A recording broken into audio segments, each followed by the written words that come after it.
ಬನ್ನಿ ಸ್ನೇಹಿತರೆ, ನಮಸ್ತೆ ಹಿಂದೂಸ್ತಾನ್ ಹಿಂದಿನ ಎಪಿಸೋಡ್ಗೆ ಎಲ್ಲರಿಗೂ ಸ್ವಾಗತ ಸುಸ್ವಾಗತ. ನೋಡಿ, ಚರಿತ್ರೆನ ಭಾಳ ಡಿಸ್ಟಾರ್ಟ್ ಮಾಡಿದ್ದಾರೆ ಅಂದರೆ ಭಾಳ ತಿರ್ಚಿದ್ದಾರೆ. ತಿರ್ಚಿ ಏನು ಮಾಡಿದ್ದಾರೆ ಅಂತಂದರೆ, ನಮ್ಮ ನೆಹರು ಬೇಸಿಕಲಿ ಮುಸಲ್ಮಾನ ಅಂತೆ. ನೋಡಿ, ಮುಸಲ್ಮಾನ ಆತ ಕಾಶ್ಮೀರಿ ಪಂಡಿತರು ಅಂತ ಹೇಳ್ಕೊಂಬಿಟ್ರು. ಬರೀ ಕಾಶ್ಮೀರಿ ಪಂಡಿತರು ಅಂತ ಹೇಳ್ಕೊಂಡ್ರೆ ಸಾಧ್ಯ ಇದಾಗ್ತಿತ್ತೇನೋ. ಅದೇನೋ ಕೋಟೊಳಗೆ ಒಂದು ಗುಲಾಬಿ ಹೂವನ್ನ ಇಟ್ಕೊಂಡು ಮಕ್ಕಳ ದಿನಾಚರಣೆ ಅಂತ ಮಾಡಿದ್ರು. ನವಂಬರ್ 14 ಬರುತ್ತೆ, ಮಕ್ಕಳ ದಿನಾಚರಣೆ ಅಂತ ಮಾಡಿದ್ರು. ಹೀಗೆ ನವರಂಗಿ ಆಟಗಳನ್ನ ಆಡ್ತಾ 17 ವರ್ಷಗಳ ಕಾಲ ಪ್ರೈಮ್ ಮಿನಿಸ್ಟರ್ ಆದರು. ಏಕಮೇವ ದ್ವಿತೀಯ, ಯಾರೂ ಇದೇ ಇರಲಿಲ್ಲ, ಕಾಂಪೀಟ್ ಮಾಡೋರೇ ಇರಲಿಲ್ಲ. ಹೇಳಿದ್ದೆಲ್ಲ ಸತ್ಯ ಹರಿಶ್ಚಂದ್ರನೂ ಅವ್ನು ಮುಂದಿಲ್ಲ. ಆ ಥರ ಆಗೋಯ್ತು. ಆ ಥರ ಮಾಡಿ ಏನಾಯಿತು, ನಮ್ಮ ಚರಿತ್ರೆನ ಡಿಸ್ಟಾರ್ಟ್ ಮಾಡಿಬಿಟ್ಟಿದ್ದಾರೆ. ಚರಿತ್ರೆನ ಪುನರ್ ಬರಿಬೇಕು, ನಿಜವಾದ ಸತ್ಯ ಏನು ಅನ್ನೋದು ಗೊತ್ತಾಗಬೇಕು. ಯಾಕೆ ಅಂತಂದರೆ, ಈಗಿನ ವಿದ್ಯಾಭ್ಯಾಸದಲ್ಲಿ ಯಾರೇ ಡಾಕ್ಟ್ರ್ ಓದಲಿ, ಯಾರೇ ಇಂಜಿನಿಯರ್ ಓದಲಿ, ಅವ್ರು ಹೈಸ್ಕೂಲ್ವರೆಗೂ ಓದ್ತಾರೆ ಅಂತಂದರೆ ಕಂಪಲ್ಸರಿಯಾಗಿ ಚರಿತ್ರೆನ ಓದಲೇಬೇಕು. ಚರಿತ್ರೆನ ಯಾಕೆ ಓದಬೇಕು ಅಂತಂದರೆ, ನಾವು ಎಲ್ಲೆಲ್ಲಿ ತಪ್ಪು ಮಾಡಿದ್ದೀವಿ, ಆ ತಪ್ಪುಗಳು ಪುನರಾವರ್ತನೆ ಆಗಬಾರ್ದು, ಮತ್ತೆ ರಿಪೀಟ್ ಆಗಬಾರ್ದು. ಮತ್ತು ಎಲ್ಲೆಲ್ಲಿ ತಪ್ಪು ಮಾಡಿದ್ದೀವಿ ಅದನ್ನು ತಿದ್ದುಕೊಳ್ತಕ್ಕಂಥ ಒಂದು ಪ್ರಕ್ರಿಯೆ ನಡೀಬೇಕು ಅನ್ನೋ ದೃಷ್ಟಿಯಿಂದ ಚರಿತ್ರೆ ನೋಡ್ತೀವಿ. ಇಡೀ ಪ್ರಪಂಚನ ಕಟ್ಟೋದು, ಸ್ಟ್ರಾಂಗ್ ನೇಷನ್ಗಳನ್ನ ಕಟ್ಟೋದು ಇದೇ ಆಧಾರದ ಮೇಲೆ. ಆದರೆ ನಮ್ಮ ದೇಶದಲ್ಲಿ ಮಾತ್ರ ನೋಡಿ, ಮುಸಲ್ಮಾನ ಒಬ್ಬ ಟೋಪಿ ಹಾಕ್ಕೊಂಡು ಬಂದು ಕಾಶ್ಮೀರಿ ಪಂಡಿತರು ಅಂತ ಹೇಳ್ಕೊಂಡು ನಮ್ಮ ದೇಶದ ಹಿಂದೂಗಳ ದೇಶ 140 ಕೋಟಿ ಜನ ಇರ್ತಕ್ಕಂಥ ಹಿಂದೂಗಳು ದೇಶನ 17 ವರ್ಷಗಳ ಕಾಲ ಪ್ರಧಾನಮಂತ್ರಿಯಾಗಿ ಆಳ್ದ. ಆತ ಹೇಳಿದ್ದೇ ಇದಾಗೋಯ್ತು, ಚರಿತ್ರೆ ಆಗೋಯ್ತು. ಹೀಗಾಗಿ ಚರಿತ್ರೆನ ಭಾಳ ಡಿಸ್ಟಾರ್ಟ್ ಮಾಡಿದ್ದಾರೆ ಅಂತ ಹೇಳಬೇಕು ಅಂತಂದರೆ, ಸರಿಯಾದ ಚರಿತ್ರೆ ಏನು ಅನ್ನೋದು ನಮಗೆ ಗೊತ್ತಾಗಬೇಕು. ಆ ದೃಷ್ಟಿಯಿಂದ ಇವತ್ತಿನ ಎಪಿಸೋಡ್ ಮಾಡ್ತಾಯಿದ್ವಿ. ಬನ್ನಿ, ಇವತ್ತಿನಿಂದ ಹೊಸ ಶಕೆಯೂ ಪ್ರಾರಂಭ ಆಗಿದೆ. ಏನು ಅಂತಂದರೆ, ಭಾರತದ ಸ್ವಾತಂತ್ರ್ಯಕ್ಕೋಸ್ಕರ ಹೋರಾಡಿದವರು ಯಾರು ಅಂತಂದರೆ, ನೋಡಿ, Mountbatten last governor general of India, ಅಂದರೆ ಅವಿಭಾಜ್ಯ ಭಾರತ ಅಂದರೆ ಪಾಕಿಸ್ತಾನ ಇಂಡಿಯಾ ಅಂತ ಡಿವೈಡ್ ಆಗಿರಲಿಲ್ಲ. ಅಂಥ ದೇಶಕ್ಕೆ ಮೌಂಟ್ ಬ್ಯಾಟನ್ನು ಗವರ್ನರ್ ಜನರಲ್ ಆಗ್ತಾನೆ. ಗವರ್ನರ್ ಜನರಲ್ ಆಗಿದ್ದಾಗ ಏನಾಗುತ್ತೆ, ವಿನ್ಸ್ಟನ್ 2ನೇ ಮಹಾಯುದ್ಧ ನಡೆಯುತ್ತೆ. 2ನೇ ಮಹಾಯುದ್ಧ ನಡೆದಾಗ ವಿನ್ಸ್ಟನ್ ಚರ್ಚಿಲ್ ನೋಡಿ, ಅವರು ಅಲೈಡ್ ಫೋರ್ಸಸ್ ಅಂದ್ಬಿಟ್ಟು, ಅಂದರೆ ಮಿತ್ರ ಪಡೆಗಳ ನೇತೃತ್ವ ವಹಿಸ್ಕೊಂಡಿರ್ತಾರೆ. ಆ ಮಿತ್ರ ಪಡೆಗಳ ನೇತೃತ್ವ ವಹಿಸ್ಕೊಂಡವ್ರು ಯಾರು ಅಂತಂದರೆ ಬ್ರಿಟನ್ನಿನ ಪ್ರಧಾನಿ ವಿನ್ಸ್ಟನ್ ಚರ್ಚಿಲ್. ಹಾಗಾಗಿ ಅವರು ಹಿಟ್ಲರ್ನ ವಿರುದ್ಧ ಯಾರನ್ನಾದರೂ ಒಬ್ಬರನ್ನ ಐಡೆಂಟಿಫೈ ಮಾಡಬೇಕು ಅಂತಂದರೆ ವಿನ್ಸ್ಟನ್ ಚರ್ಚಿಲ್ ಅಂತ ಹೇಳ್ಬೋದು. ಆದರೆ ದ್ವಿತೀಯ ಮಹಾಯುದ್ಧ ಕೊನೆಗೊಂಡಾಗ ಏನಾಗುತ್ತೆ, ಅಟ್ಲಿ ಇನ್ನೊಂದು ಪ್ರಧಾನಮಂತ್ರಿ ಆಗಿರ್ತಾರೆ. ಇದ್ರದ್ದು ಏನಾದರೂ ನಾವು ಚರಿತ್ರೆ ನೋಡಬೇಕು, ಚರಿತ್ರೆ ಓದಿ ಸರಿಯಾಗಿ ತಿಳ್ಕೋಬೇಕು ಅಂದರೆ ಮೈನಲ್ಲಿರ್ತಕ್ಕಂಥ ಕೂದಲುಗಳೆಲ್ಲ ನೆಟ್ಟಿ ನಿಂತ್ಕೊಳ್ಳುತ್ತೆ. ಅದು ನಿಂತ್ಕೊಳ್ಳೋದು ಎಲ್ಲಿ ಅಂತಂದರೆ, ಬನ್ನಿ ನಾವು ಜರ್ಮನಿ ಪ್ರವಾಸ ಮಾಡಬೇಕು. ಜರ್ಮನಿ ಪ್ರವಾಸ ಮಾಡ್ತಾ ಹೋದಾಗ ಬರ್ಲಿನ್ ಅಂತ ರಾಜಧಾನಿ, ಬರ್ಲಿನ್ಗೆ ಹೋಗ್ತೀವಿ. ಬರ್ಲಿನ್ಗೆ ಹೋದರೆ ನೋಡಿ, ಅಲ್ಲಿ ಹಿಟ್ಲರಿನ ಪ್ರದೇಶ, ಅದು ಹಿಟ್ಲರ್ ಇದ್ದಿದ್ದಂಥ ಜಾಗ. ಅಲ್ಲಿ ವೆಸ್ಟ್ ಜರ್ಮನಿಯವ್ರದ್ದು ಕ್ಯಾಪಿಟಲ್ ಇದೆ, ಈಸ್ಟ್ ಜರ್ಮನಿಯವ್ರದ್ದು ಕ್ಯಾಪಿಟಲ್ ಇದೆ. ನಮಗನ್ಸುತ್ತೆ ಗೋಡೆ ನೋಡ್ಬೋದು ನಾವು. ಈಗ ನಾನು 5 ಅಡಿ 8 ಇಂಚ್ ಇದ್ದೀನಿ, ಕೈ ಇಟ್ಟರೆ ತುದಿ ಕಾಣುತ್ತೆ ಗಡ್ಡ. ಈ ಕಡೆಯಿಂದ ಆ ಕಡೆ ದೇಶ ನೋಡ್ಬೋದು ನಾವು. ಆ ಒಂದು ದೇಶನ ಡಿವೈಡ್ ಮಾಡಿರೋದು ಒಂದು ಗೋಡೆ ಅಷ್ಟೇ. ಈ ಥರ ಬರ್ಲಿನ್ಗೆ ಹೋದಾಗ ಪಾಟ್ಸ್ ಡ್ಯಾಮ್ ಅಂತ ಕರೀತಾರೆ. ಪಾಟ್ಸ್ ಡ್ಯಾಮ್ ಅನ್ನೋದು ಫೇಮಸ್ ಹಿಸ್ಟಾರಿಕಲ್ ಪ್ಲೇಸ್. ಅದು ಚರಿತ್ರೆನ ಯಾರಾದರೂ ಓದಬೇಕು ಅಂತಂದರೆ, ಚರಿತ್ರೆನಲ್ಲೂ ಪ್ರಾಕ್ಟಿಕಲ್ ಆಗಿ ತಿಳ್ಕೋಬೇಕಾದ ಅಂಶ ಇದೆ. ಯಾರ್ಯಾರು ಚರಿತ್ರೆನ ಚೆನ್ನಾಗಿ ಓದಬೇಕು ಅಂತಾರೆ, ದ್ವಿತೀಯ ಮಹಾಯುದ್ಧದ ಬಗ್ಗೆ ತಿಳ್ಕೋಬೇಕು ಅಂತಾರೆ, ಹಿಟ್ಲರ್ ಬಗ್ಗೆ ತಿಳ್ಕೋಬೇಕು ಅಂತಾರೆ, ವಿನ್ಸ್ಟನ್ ಚರ್ಚಿಲ್ ಬಗ್ಗೆ ತಿಳ್ಕೋಬೇಕು ಅಂತಾರೆ, ಸ್ಟಾಲಿನ್ ಬಗ್ಗೆ ತಿಳ್ಕೋಬೇಕು ಅಂತಾರೆ, ಅಟ್ಲಿ ಬಗ್ಗೆ ತಿಳ್ಕೋಬೇಕು ಅಂತಾರೆ. ನಾವೆಲ್ಲರೂ ಏನಾಗುತ್ತೆ, ಬರ್ಲಿನ್ಗೆ ಹೋಗಬೇಕು. ಬರ್ಲಿನ್ಗೆ ಹೋಗಿ ಅಲ್ಲಿ ಪಾಟ್ಸ್ ಡ್ಯಾಮ್ ನೋಡಬೇಕು ಅಂತ ಹೋದಾಗ ನೋಡಿ, ಬರ್ಲಿನಲ್ಲಿ ಆ ಪಾಟ್ಸ್ ಡ್ಯಾಮ್ ಹಿಟ್ಲರಿನ ಸೆಂಟ್ರಲ್ ಪ್ಲೇಸು. ಹಿಟ್ಲರ್ ಏನು ಮಾಡಿದ್ದಾನೆ, ಅನೇಕ ಬಂಕರ್ಗಳನ್ನ ಸ್ಥಾಪಿಸಿದ್ದಾನೆ. 2-3 ಬಂಕರ್ ಹೋಗಿ ಬಂದೆ ನಾನು. ಎಲ್ಲ ಮನೆ ಥರ ಇತ್ತು, ಅದರಿಂದ ಜಾಸ್ತಿ ಬಂಕರ್ಗಳು ಹೋಗಲಿಲ್ಲ. ಬಂಕರ್ಗಳು ಏನು ಅಂದರೆ, ಕೆಲವು 20 ಅಡಿ ಆಳದಲ್ಲಿದೆ, ಕೆಲವು ನೆಲದೊಳಗಿಂತ 50 ಅಡಿ ಆಳದಲ್ಲಿದೆ, ಕೆಲವು 100 ಅಡಿ ಆಳದಲ್ಲಿದೆ. ಈ ಥರ ಹೋದಾಗ ಕಬ್ಬಿಣದ ಗರ್ಡರ್ಸ್ಗಳನ್ನ ಹಾಕ್ಬಿಟ್ಟು ಇದು ಮಾಡಿದ್ದಾರೆ. ಸೆಕೆ ಆಗುತ್ತೆ ಅಲ್ಲಿ. ಹೋಗಿ ಬಂಕರ್ಗಳು ಹೋಗಿ ಇಳಿದ್ಬಾರ್ದು, ಒಂದು ಗುಹೆ ಇದ್ದಂಗೆ. ಅದು ಭಾಳ ಅದ್ಭುತವಾದ ಅನುಭವ ಆಗುತ್ತೆ. ಈ ಥರ ಅನುಭವ ಇದೆ ಪಾಟ್ಸ್ ಡ್ಯಾಮಿಗೆ ಹೋಗ್ತಾ ಆ ಬಂಕರ್ಗಳ ಒಳಗೆ ಇಳಿದು ಹೋಗಿ ನೋಡ್ಕೊಂಬಂದಿದ್ದು ನಮ್ಮ ಪುಣ್ಯ ಅಂತ ಹೇಳ್ಬೋದು. ಏನು ಹಿಸ್ಟ್ರಿ ಒಳಗೆ ಅಗಾಧವಾದ ಆಸಕ್ತಿ ಇರೋದ್ರಿಂದ ಮತ್ತು ನೋಡ್ಕೋಬೇಕು, ತಿಳಿಬೇಕು, ಹೊಸ ವಿಷಯಗಳನ್ನ ತಿಳ್ಕೋಬೇಕು ಅನ್ನೋ ಇದಿರೋದ್ರಿಂದ ನನಗೇನು ಅನ್ನಿಸ್ತು, ಅಲ್ಲಿ ಹೋಗಿದ್ದೆ. ಅಲ್ಲೇನಾಯಿತು, ಹಾಪ್ ಆನ್ ಹಾಪ್ ಆಫ್ ಅಂತ ಬಸ್ ಬರುತ್ತೆ. ಆ ಬಸ್ಗಳಲ್ಲಿ ಒಂದು ದಿವಸದ ಕೂಪನ್ ತಗೊಂಡ್ಬಿಟ್ರೆ ನೀವು ಇಡೀ ಜರ್ಮನಿ ನೋಡ್ಕೊಂಬರ್ಬೋದು. ಎಲ್ಲೋ ಇಳಿದಿರ್ತೀರ, ಬಸ್ಗಳು ಕಂಟಿನ್ಯೂಸ್ ಆಗಿ ರೂಟಲ್ಲಿ ಓಡಾಡ್ತಿರ್ತವೆ, ಮತ್ತು ಬಸ್ ಹತ್ಕೊಂಡು ರೂಟಲ್ಲಿ ಬಸ್ ಹತ್ಕೊಂಡು ಬರ್ಬೋದು. ಏನು ಅಂತಂದರೆ ಜರ್ಮನಿ ಬರ್ಲಿನಲ್ಲಿ ಒಂದು ರೈಲ್ವೆ ಸ್ಟೇಷನ್ ಇದೆ. ರೈಲ್ವೆ ಸ್ಟೇಷನ್ನು ಗ್ಲಾಸಿಂದ ಮಾಡಿದ್ದಾರೆ.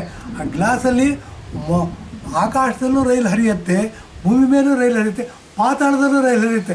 ಹೀಗೆ 5-6 ಅಂತಸ್ತಲ್ಲಿ ರೈಲು ಹರಿಯೋದನ್ನು ನೋಡ್ಬೋದು. ಮತ್ತು ಅಲ್ಲಿ ದೊಡ್ಡ ಶಾಪಿಂಗ್ ಮಾಲ್ ಇದೆ. ಇದು ಒಂದು ಅದ್ಭುತ ಅಂತಲೇ ಹೇಳ್ಬೋದು. ಇಂಥ ಇದನ್ನು ನೋಡ್ಕೊಂಡು ಬರಬೇಕು ಅಂತಂದರೆ, ನಾವು ಹಿಸ್ಟ್ರಿ ನೋಡಬೇಕು ಅಂತಂದರೆ, ದ್ವಿತೀಯ ಮಹಾಯುದ್ಧದ ಬಗ್ಗೆ ತಿಳ್ಕೋಬೇಕು ಅಂತಂದರೆ, ಮತ್ತು ಹಿಟ್ಲರ್ ಬಗ್ಗೆ ತಿಳ್ಕೋಬೇಕು ಅಂತಂದರೆ ನಾವು ವೆಸ್ಟ್ ಜರ್ಮನಿಗೆ ಹೋಗಲೇಬೇಕು, ಬರ್ಲಿನ್ಗೆ ಹೋಗಲೇಬೇಕು, ಪಾಟ್ಸ್ ಡ್ಯಾಮ್ ನೋಡಲೇಬೇಕು. ಇಲ್ಲ ಅಂತಂದರೆ ನಮಗೇನಾಗುತ್ತೆ, ಏನೇ ಇದು ಹೇಳಿದ್ರು ಬರೀ ಮೇಲ್ಮೈ ಮಾತ್ರ ನೋಡಿಬಿಟ್ಟು ನಾವು ಇದೇ ಸತ್ಯ ಅಂತ ತಿಳ್ಕೊಂಡು ಬಂದಂಗೆ ಆಗುತ್ತೆ. ಆ ದೃಷ್ಟಿಯಿಂದ ಬನ್ನಿ, ಪಾಟ್ಸ್ ಡ್ಯಾಮ್ ಇದಕ್ಕೆ ಹೋದಾಗ, ಹಿಟ್ಲರ್ ಇದಕ್ಕೆ ಹೋದಾಗ ಆ ಹಾಪ್ ಆನ್ ಹಾಪ್ ಆಫಲ್ಲಿ ನೋಡಿ, ಆ್ಯಂಜೆಲಾ ಮಾರ್ಕೆಲ್ ಅಂತ ಇದ್ದರು ಜರ್ಮನಿ ಅಧ್ಯಕ್ಷರು. ಅಲ್ಲಿ ಬಸ್ ನಿಲ್ಲಿಸ್ಬಿಟ್ಟು ಅವನು ಕೇಳ್ತಾನೆ, ನನ್ನ ಕೇಳ್ತಾನೆ. ಅವನು ಕ್ವಶನ್ಗಳು ಕೇಳಿದ್ದೆ, ಅದಕ್ಕೆ ಉತ್ತರ ಹೇಳೋದಕ್ಕೆ ತಡಬಡಾಯಿಸಿದ್ದ ಅವನು. ಸರ್, ಇಲ್ಲಿ ನಮ್ಮ ಅಧ್ಯಕ್ಷರಿದ್ದಾರೆ, ನೀವು ಬೇಕಿದ್ರೆ ಮಾತಾಡೋಕ್ಕೆ ಉಳ್ಕೋಬೋದು, ಅಲ್ಲಿ ಗೇಟ್ ಒಳಗೆ ನಿಮ್ಮನ್ನು ಬಿಡ್ತಾರೆ, ಇಂಡಿಯಾದಿಂದ ಬಂದಿದ್ದಾರೆ ಅಂತಂದರೆ ನೀವು ಒಳಗೆ ಹೋಗಿ ಮಾತಾಡ್ಕೊಂಡು ಬರ್ಬೋದು, ನೆಕ್ಸ್ಟ್ ಬಸ್ಸಲ್ಲಿ ಬನ್ನಿ ಅಂತ ಹೇಳ್ದ. ನಾನೇನು ಮಾತಾಡೋದಿಲ್ಲಪ್ಪ ಅಂತಂದ್ಬಿಟ್ಟು. ಬಟ್ ಇವಾಗ ಏನಾದರೂ ಆ ಥರ ಅವಕಾಶ ಸಿಕ್ಕರೆ ಖಂಡಿತ ಜರ್ಮನಿ ಅಧ್ಯಕ್ಷರನ್ನ ಹೋಗಿ ಮಾತಾಡ್ಕೊಂಡು ಬರ್ಬೋದು. ಅಷ್ಟು ಆತ್ಮವಿಶ್ವಾಸ, ಅಷ್ಟು ವಿಷಯಗಳು ಗೊತ್ತಿದೆ ಅಂತ ಹೇಳೋದಕ್ಕೆ ಇಷ್ಟಪಡ್ತೀನಿ. ಏನು ಅಂತಂದರೆ, ಇಷ್ಟೆಲ್ಲ ಮಾಡಿದಾಗ ನೋಡಿ, ಆಟ್ಲಿ ಪ್ರಧಾನಮಂತ್ರಿ ಆಗಿದ್ದಾಗ ಏನಾಗುತ್ತೆ, ಹಿರೋಶಿಮಾ ನಾಗಸಾಕಿ ಮೇಲೆ ಆಗಸ್ಟ್ 6 ಮತ್ತು 9ನೇ ತಾರೀಕಿನಲ್ಲಿ ಆಟಮ್ ಬಾಂಬ್ ಹಾಕ್ತಾರೆ. ಪರ್ಲ್ ಹಾರ್ಬರ್ನ ಅಟ್ಯಾಕ್ ಮಾಡ್ತಾರೆ ಜಪಾನ್ನವರು. ಪರ್ಲ್ ಹಾರ್ಬರ್ನ ಅಟ್ಯಾಕ್ ಮಾಡಿದ್ದರಿಂದ ಏನಾಗುತ್ತೆ, ಅಮೇರಿಕಾದವ್ರಿಗೆ ಕೋಪ ಬಂದು ಪ್ರಪಂಚದಲ್ಲಿ ಮೊಟ್ಟ ಮೊದಲ ಬಾರಿಗೆ ಆಟಮ್ ಬಾಂಬನ್ನ ಹಾಕ್ತಾರೆ. 2 ಆಟಮ್ ಬಾಂಬ್. ಅದನ್ನೇನು ಮಾಡ್ತಾರೆ, ಆಟಮ್ ಬಾಂಬ್ ಹಾಕಿದ್ರೆ ಅದು ಭೂಮಿ ಮೇಲೆ ಬಿದ್ದು ಸಿಡಿಯೋದಿಲ್ಲ, ಅದು ಆಕಾಶದಲ್ಲೇ ಸಿಡಿಯುತ್ತೆ. ಅಂತಂದರೆ ಜಾಸ್ತಿ ಅಣುವೀಕರಣ ಆಗುತ್ತೆ. ಜಾಸ್ತಿ ಅಣುವೀಕರಣ ಆಗಿ ಜಾಸ್ತಿ ಜನ ಸಾಯ್ತಾರೆ. ಆ ಹಿರೋಶಿಮಾ ಮೇಲೆ ಆಗಸ್ಟ್ 6ನೇ ತಾರೀಕು, ನಾಗಸಾಕಿ ಮೇಲೆ ಆಗಸ್ಟ್ 9ನೇ ತಾರೀಕು ಆಟಮ್ ಬಾಂಬ್ ಹಾಕಿದ್ರೆ ಏನಾಗುತ್ತೆ, ಲಕ್ಷಾಂತರ ಜನ ಸಾಯ್ತಾರೆ. ಅಲ್ಲಿಗೆ ದ್ವಿತೀಯ ಮಹಾಯುದ್ಧ ಕೊನೆ ಆಗುತ್ತೆ. ಇದು ಹಿಸ್ಟ್ರಿನ ಇದು ಮಾಡಬೇಕು ಅಂತ ಅಂದಾಗ ಏನಾಗುತ್ತೆ, ನಮ್ಮ ದೇಶದ ಹಿಸ್ಟ್ರಿನ ಎಷ್ಟು ಇದು ಮಾಡಿದ್ರು ಅಂತ ಯೋಚನೆ ಮಾಡಿದಾಗ ಬಂದೆ. 2ನೇ ಮಹಾಯುದ್ಧದಲ್ಲೂ ನಮ್ಮ ಸ್ವಾತಂತ್ರ್ಯ ಸಂಗ್ರಾಮ ನಡೀತಿತ್ತು. ಆವಾಗ ನಮ್ಮ ದೇಶದ ಮುಂಚೂಣಿನಲ್ಲಿ ಇದು ಮಾಡ್ತಿದ್ದವರು, ಮುಂಚೂಣಿನಲ್ಲಿದ್ದವರು ಜವಾಹರ್ಲಾಲ್ ನೆಹರು, ಮಹಾತ್ಮ ಗಾಂಧಿ. ಯಾಕೆ ಅಂತಂದರೆ, ಇವರು ಬ್ರಿಟಿಷರು ಹೇಳ್ದಂಗೆ ಕೇಳ್ತಾಯಿದ್ರು, ಬ್ರಿಟಿಷರು ಕೈಗೊಂಬೆ ಆಗಿದ್ದರು. ಮಹಾತ್ಮ ಗಾಂಧಿ ಏನು ಮಾಡೋರು, ಏನಾದರೂ ಸಾಧನೆ ಮಾಡ್ಕೋಬೇಕು ಅಂತಂದರೆ ಉಪವಾಸ ಮುಸ್ಕರ ಮಾಡೋರು. ಆ ಬ್ರಿಟಿಷರು ಅವ್ರಿಗೆ ಸಮಾಧಾನ ಮಾಡೋರು. ಅಷ್ಟೊತ್ತು 2-3 ವರ್ಷ ಕಡಿಮೆ ಹೋಗ್ಬಿಡೋದು. ಮತ್ತೆ ಹೀಟ್ ಜನ್ರೇಟ್ ಆಗಿ ಮತ್ತೆ ಆ ಲೆವೆಲ್ಗೆ ಹೋಗೋದಕ್ಕೆ 8-10 ವರ್ಷ ಆಗೋದು. ಈ ಕಣ್ಣು ಮುಚ್ಚಾಲೆ ಆಟ ನಡೀತಾ ಇದ್ದಿದ್ದರಿಂದ ಏನಾಯಿತು, ಬಹಳ ದೊಡ್ಡ ಗೇಮ್ ಪ್ಲಾನ್ ನಡೀತಿತ್ತು. ಇಂಥ ಇದರಲ್ಲಿ ಮಹಾತ್ಮ ಗಾಂಧಿ, ಜವಾಹರ್ಲಾಲ್ ನೆಹರು ಕಳ್ಳ ಮಳ್ಳ ಅಂತ ಹೇಳ್ಬೋದು. ಯಾಕೆ ಅಂದರೆ, ಮಹಾತ್ಮ ಗಾಂಧಿಗೆ ದುಡ್ಡಿರಲಿಲ್ಲ, ಜವಾಹರ್ಲಾಲ್ ನೆಹರುಗೆ ದುಡ್ಡಿತ್ತು. ಏನಾಗುತ್ತೆ, ದುಡ್ಡಿದೆ ಅಂತ ನೋಡಬೇಕು ಅಂತಂದರೆ ನಾವು ಈಗಿನ ಪ್ರಯಾಗರಾಜ ರೈಲ್ವೆ ಸ್ಟೇಷನ್ಗೆ ಹೋಗ್ಬಿಟ್ಟು ಅಲ್ಲಿಂದ ಕುಂಭಮೇಳಕ್ಕೆ ಹೋಗ್ತೀವಿ ಅಂತಂದರೆ ಎಡಗಡೆಗೆ 2-3 ಕಿಲೋಮೀಟರ್ ದೂರ ಆಟೋದಲ್ಲಿ ಹೋದ್ಮೇಲೆ 2-3 ಕಿಲೋಮೀಟರ್ ಹೋದರೆ ಒಂದು ರೋಡ್ ಹೋಗುತ್ತೆ, ದೊಡ್ಡ ಟಾರ್ ರೋಡ್ ಹೋಗುತ್ತೆ. ಅಲ್ಲಿಂದ ಒಳಗೆ 2-3 ಕಿಲೋಮೀಟರ್ ಒಳಗೆ ಹೋದರೆ ಅಲ್ಲಿ ನೋಡಿ ಆನಂದ ಭವನ ಸಿಗುತ್ತೆ. ಇದು ಅಂದಿನ ಜವಾಹರ್ಲಾಲ್ ನೆಹರು ಏನಾಗಿತ್ತು, ಶ್ರೀಮಂತನಾಗಿದ್ದ. ನೆಹರು ಅಂದರೆ ಕಾಲುವೆ. ಆ ಕಾಲುವೆ ಹತ್ರ ಇರ್ತಕ್ಕಂಥ ಜಾಗ ಎಲ್ಲ ಅವ್ರದ್ದಂತೆ ಇರಲಿ. ಅದೇ ಇನ್ಯಾವತ್ತಾರ ಅದ್ರ ಬಗ್ಗೆ ವಿಶೇಷ ಮಾತಾಡ್ತೀನಿ. ಏನಾಗುತ್ತೆ, ಜವಾಹರ್ಲಾಲ್ ನೆಹರು, ಮೊಹಮ್ಮದ್ ಅಲಿ ಜಿನ್ನಾ, ಮಹಾತ್ಮ ಗಾಂಧಿ, ಸುಭಾಷ್ ಚಂದ್ರ ಬೋಸ್, ಈ ಥರ ಕೆಲವು ನಾಯಕರಿದ್ದರು. ಇವರು ಕೆಲವರು ಬ್ರಿಟಿಷರ ಜೊತೆ ಫ್ರೆಂಡ್ಶಿಪ್ ಇಟ್ಕೊಂಡು ಹೊಡೆದಾಡ್ತಿದ್ರು. ಅದರಲ್ಲಿ ಮಹಾತ್ಮ ಗಾಂಧಿ, ಜವಾಹರ್ಲಾಲ್ ನೆಹರು. ಈ ಬ್ರಿಟಿಷರೇ ಬೇಡ ಅಂತ ಹೊಡೆದಾಡಿದವರು ಸುಭಾಷ್ ಚಂದ್ರ ಬೋಸು. ಈ ಥರ ಕಳ್ಳ ನೀವು ಹೊಡೆದಂಗೆ ಮಾಡು, ನಾನು ಅರ್ಥಂಗೆ ಮಾಡ್ತೀನಿ ಅಂತ ಅಂದ್ಬಿಟ್ಟು ಏನು ಮಾಡಿದ್ರು, ಸ್ವಾತಂತ್ರ್ಯ ಸಂಗ್ರಾಮ ಮಾಡ್ತಾಯಿದ್ರು. ಈ ಥರ ಸ್ವಾತಂತ್ರ್ಯ ಸಂಗ್ರಾಮ ಮಾಡ್ತಾ ಮಾಡ್ತಾ ಏನಾಯಿತು, ಮೊಹಮ್ಮದ್ ಅಲಿ ಜಿನ್ನಾಗೂ ಮತ್ತು ಜವಾಹರ್ಲಾಲ್ ನೆಹರು ಅಕ್ಕಪಕ್ಕದ ಮನೆ ಅಂತೆ. ಇವರೇನು ಮಾಡಿದ್ರು, ಮೊಹಮ್ಮದ್ ಅಲಿ ಜಿನ್ನಾ ಹಿಂದೂ ಆಗಿದ್ದ, ಅವನು ಪ್ರೊಫೆಷನ್ ಬಂದ್ಬಿಟ್ಟು ಅಂದರೆ ಬದುಕಟ್ಕೊಂಡಿದ್ದು ಮೀನಿನ ವ್ಯಾಪಾರ ಮಾಡ್ತಾ. ಹಿಂದೂಗಳು ಯಾರು ಮಾಂಸ ಮೀನುಗಳನ್ನ ಖರೀದಿ ಮಾಡ್ತಿರಲಿಲ್ಲ ಮತ್ತು ವ್ಯಾಪಾರ ಮಾಡ್ತಿರಲಿಲ್ಲ.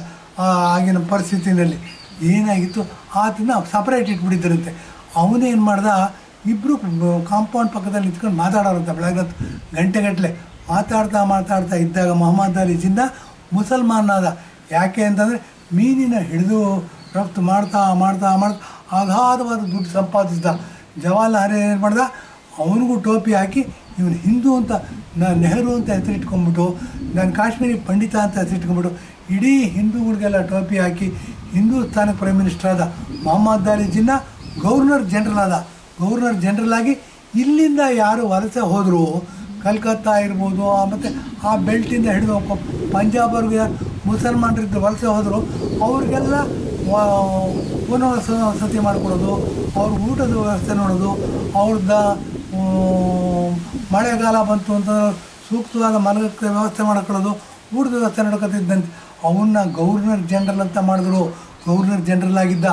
ಆದರೆ ಪಾಕಿಸ್ತಾನದ ಮೊದಲ ಪ್ರಧಾನಮಂತ್ರಿ ಬಂದ್ಬಿಟ್ಟು ಲಿಯಾಕತ್ ಅಲಿ ಖಾನ್ ಅಂತ ಅಂದ್ಬಿಟ್ಟು ಗಮನದಲ್ಲಿಟ್ಕೋಬೇಕು. ನಮ್ಮ ದೇಶದಲ್ಲಿ ಮೊಟ್ಟ ಮೊದಲ ಪ್ರಧಾನಮಂತ್ರಿ ಜವಾಹರ್ಲಾಲ್ ನೆಹರು. ಆ ಪಾಕಿಸ್ತಾನದಲ್ಲಿ ಲಿಯಾಕತ್ ಅಲಿ ಖಾನ್ ಅಂತಂದ್ಬಿಟ್ಟು. ಈ ಜವಾಹರ್ಲಾಲ್ ನೆಹರು, ಮೊಹಮ್ಮದ್ ಅಲಿ ಜಿನ್ನಾ, ಫಾರೂಕ್ ಅಬ್ದುಲ್ಲಾ, ಶೇಖ್ ಅಬ್ದುಲ್ಲಾ ಇವರೆಲ್ಲ ಕಸಿನ್ಸ್ ಅಂತೆ. ನೋಡಿ, ಮೈಸೂರು ಪಾಕ್ನ ಹೇಗೆ ತಂದೆ ಆದವನು ಮಕ್ಕಳು ಮೈಸೂರು ಪಾಕೋಸ್ಕರ ಜಗಳ ಆಡ್ತಿರ್ತಾರೆ, ತುಂಡು ಮಾಡಿಕೊಡ್ತಾರೆ. ತುಂಡು ಮಾಡಿಕೊಡ್ಬೇಕಾದ್ರೆ ಯಾರು ದೊಡ್ಡವನು ಇರ್ತಾನೆ, ಯಾರು ಜಾಸ್ತಿ ಗಲಾಟೆ ಮಾಡ್ತಿರ್ತಾನೆ ಅವನಿಗೆ ದೊಡ್ಡ ತುಂಡು ಕೊಟ್ಬಿಡ್ತಾರೆ. ಹಾಗೆ ನಮ್ಮ ದೊಡ್ಡ ಮೈಸೂರು ಪಾಕ್ನ ತಗೊಂಡಂಥ ಜವಾಹರ್ಲಾಲ್ ನೆಹರು ಅವರು. ಯಾಕೆ ಅಂತಂದರೆ ಇವರು ಅಗಾಧವಾದ ಬುದ್ಧಿಶಕ್ತಿಯನ್ನು ಉಪಯೋಗಿಸ್ತಿರ್ತಾರೆ. ಇವರು ಕಾಶ್ಮೀರಿ ಪಂಡಿತರು ಅಂತ ಹೇಳ್ಕೊಂಡು ದೊಡ್ಡ ಮೈಸೂರು ಪಾಕ್ನ ತಿಂದ್ಬಿಟ್ಟು 17 ವರ್ಷ ಪ್ರಧಾನಮಂತ್ರಿ ಆಗ್ಬಿಡ್ತಾರೆ. Mohammed Ali Jinnah first governor general of Pakistan ಆಗ್ತಾರೆ. ಅದಾದ ನಂತರ ಲಿಯಾಕತ್ ಅಲಿ ಖಾನ್ ಅಂತ. ಲಿಯಾಕತ್ ಅಲಿ ಖಾನು ಸ್ವಲ್ಪ ಇದಿರುತ್ತೆ, ಡೀಸೆನ್ಸಿ ಇರುತ್ತೆ, ಸ್ವಲ್ಪ ನಾಗರಿಕತೆ ಇರುತ್ತೆ. ಅವ್ರನ್ನೇನು ಮಾಡ್ತಾರೆ, ಒಲೆ ಮಾಡ್ತಾರೆ ರೀ. ಅವರೆಲ್ಲ ರಾವಲ್ಪಿಂಡಿನಲ್ಲೆಲ್ಲ ಒಲೆ ಮಾಡ್ತಾರೆ ಅಂತೆಲ್ಲ ಓದಿದ್ದು ಇದು ಮಾಡಿದ್ದೆ ಜ್ಞಾಪಕ. ಯಾರಾದರೂ ತಿದ್ದಿದ್ರೆ ಇದನ್ನು ಸರಿ ಮಾಡ್ಕೊಳಕ್ಕೆ ರೆಡಿ ಇದ್ದೀವಿ. ಆ ಲಿಯಾಕತ್ ಅಲಿ ಖಾನ್ನ ಕೊಲೆ ಮಾಡ್ತಾರೆ. ಆ ಲಿಯಾಕತ್ ಅಲಿ ಖಾನು ಸ್ವಲ್ಪ ಸಿವಿಲೈಸೇಷನ್ ಇರುತ್ತೆ. ಅವರೇನು ಮಾಡ್ತಾರೆ, ಈ ಪಾಕಿಸ್ತಾನದಲ್ಲಿ ಮುಕುಟ ಅಂತಂದರೆ ನೋಡಿ, ಕಾಶ್ಮೀರದಲ್ಲಿ ಹನ್ಸಾ ವ್ಯಾಲಿ ಅಂತ ಬರುತ್ತೆ. ಹನ್ಸಾ ವ್ಯಾಲಿ ಅಂತಂದರೆ ನೋಡಿ, ಅಲ್ಲಿರ್ತಕ್ಕಂಥ ಹೆಣ್ಣುಮಕ್ಕಳು ಭಾಳ ಸುಂದರವಾಗಿರ್ತಾರೆ, ಪ್ರಪಂಚದಲ್ಲೇ ಅತ್ಯಂತ ಸುಂದರ. ಅದಕ್ಕೆ ಭೂಮಿ ಮೇಲಿನ ಸ್ವರ್ಗ ಅಂತ ಕರಿತೀವಿ ಪಾಕಿಸ್ತಾನವನ್ನು. ಅಂಥ ಸ್ವರ್ಗನ ತಾವು ಪಡ್ಕೋಬೇಕು, ಕಾಶ್ಮೀರವನ್ನು ತಾವು ಪಡ್ಕೋಬೇಕು ಅಂತ ಅಂದ್ಬಿಟ್ಟು ಏನು ಮಾಡ್ತಾರೆ, ಲಿಯಾಕತ್ ಅಲಿ ಖಾನು ಪ್ಲ್ಯಾನ್ ಮಾಡ್ತಿರ್ತಾರೆ. ಆ ಲಿಯಾಕತ್ ಅಲಿ ಪ್ಲ್ಯಾನ್ ಮಾಡಿದ್ರೆ ಲಿಯಾಕತ್ ಅಲಿ ಖಾನ್ನ ಹೊಡೆದು ಹಾಕತಕ್ಕಂಥ ಅಫ್ಘಾನಿನ ಮುಸಲ್ಮಾನರು ಅವರೇನು ಮಾಡ್ತಾರೆ, ಅವರು ಸಹ ಈಗ ನೋಡಿ ತಾಲಿಬಾನ್ ಅಂತ ಕರಿತೀವಿ ನಾವು, ಅವರು ಸಹ ಆ ಆಟ ಹಾಕ್ತಿರ್ತಾರೆ, ನಾವು ಪಡ್ಕೋಬೇಕು ಕಾಶ್ಮೀರ ಅಂತಂದು. ಸೊ ಕಾಶ್ಮೀರ ಏನಾಗುತ್ತೆ, 1947ರಲ್ಲಿ ಭಾರತ ಸ್ವತಂತ್ರ ಆಯಿತು, ಪಾಕಿಸ್ತಾನ ಸ್ವತಂತ್ರ ಆಯಿತು ಅಂತ ಹೇಳ್ಬೋದು ನಾವು. ಆದರೆ ಸ್ವಾತಂತ್ರ್ಯಕ್ಕಿಂತಲೂ ಮುಂಚೆಯಿಂದ ಈ ಭಾಗ ನಮಗೆ ಬರಬೇಕು ಅಂತ ಅಂದ್ಬಿಟ್ಟು ಗುದ್ದಾಟ ಶುರುವಾಗುತ್ತೆ. ಲಿಯಾಕತ್ ಅಲಿ ಖಾನು ಸಿವಿಲೈಸ್ಡ್ ಮುಸ್ಲಿಮು, ಮತ್ತು ಹೇಗಾದರೂ ಮಾಡಿ ಅವ್ನ ತಲೆನಾರು ತೆಗೆದು ನಾವು ಪಡ್ಕೋಬೇಕು ಅಂತ ಅನ್ನೋರು ತಾಲಿಬಾನ್ಗಳು. ಏನಾಗುತ್ತೆ, ಇವರಿಬ್ಬರ ಮಧ್ಯೆ ಯುದ್ಧ ಶುರುವಾಗುತ್ತೆ. ಹೇಗೆ ಪಾಕಿಸ್ತಾನದ ಸರ್ಕಾರಕ್ಕೂ ಮತ್ತು ಅಲ್ಲಿರ್ತಕ್ಕಂಥ ರೋಗ್ ಎಲಿಮೆಂಟ್ಸು ಅವ್ರಿಗೇನಾಗುತ್ತೆ, ಮಿಲಿಟ್ರಿ ಸಹಾಯ ಮಾಡ್ತಾರೆ. ಇವತ್ತು ಸಹ ಮುಂದುವರೆದಿದೆ. ಏನಾಗಿದೆ ಅಂತಂದರೆ, ಆಪರೇಷನ್ ಸಿಂಧೂರ್ ಅಂತ ಮಾಡಬೇಕಾಯಿತು. ಆಪರೇಷನ್ ಸಿಂಧೂರ್ ಮಾಡಬೇಕು ಅಂತಂದರೆ ನೋಡಿ, ಪಾಕಿಸ್ತಾನದ ಶಹಬಾಜ್ ಶರೀಫ್ ಅಂದ್ಬಿಟ್ಟು ನವಾಜ್ ಶರೀಫ್ನ ತಮ್ಮ ಅಂತೆ, ಆತ ಪಾಕಿಸ್ತಾನದ ಪ್ರೈಮ್ ಮಿನಿಸ್ಟ್ರು. ಅಲ್ಲಿ ಯುದ್ಧ ಮಾಡಿ ಆಪರೇಷನ್ ಸಿಂಧೂರ ಮಾಡಿ ಅದನ್ನು ಪಾಕಿಸ್ತಾನ ಸದ್ಯಕ್ಕೆ ಗಲಾಟೆಗೆ ಬರಲ್ಲ ಅಂತ ಅಂದ್ಕೊಂಡಿದ್ದೀವಿ. ಆದರೆ ಪೋಲಿ ಪುಂಡ್ರು ಪೋಖ್ರಿಗಳೆಲ್ಲ ಸೈನ್ಯದಲ್ಲಿ ಸೇರ್ಕೊಂಡ್ಬಿಟ್ಟಿದ್ದಾರೆ. ಯಾರು ತುಂಬ ಪೋಲಿಗಳಿರ್ತಾರೆ, ಪುಂಡ್ರಿರ್ತಾರೆ, ಪೋಖ್ರಿಗಳಿರ್ತಾರೆ, ಅವ್ರನ್ನ ಟೆರರಿಸ್ಟ್ ಅಂದ್ಬಿಟ್ಟು ನಮ್ಮ ದೇಶದಲ್ಲಿ ಇದು ಮಾಡೋಕ್ಕೆ ಕಳಿಸ್ತಾರೆ, ಡ್ಯಾಮೇಜ್ ಮಾಡೋಕ್ಕೆ ಕಳಿಸ್ತಾರೆ. ಆ ಥರ ಡ್ಯಾಮೇಜ್ ಮಾಡಿದವರೇ ಪಹಲ್ಗಾಮಲ್ಲಿ 28 ಜನ ಸಾಯಿಸಿದ್ದು ಅಂತ ಹೇಳ್ಬಿಟ್ಟು ಎಪಿಸೋಡ್ ಮುಗಿಸ್ತಾ ಇದ್ದೀನಿ. ಧನ್ಯವಾದ, ನಮಸ್ಕಾರ.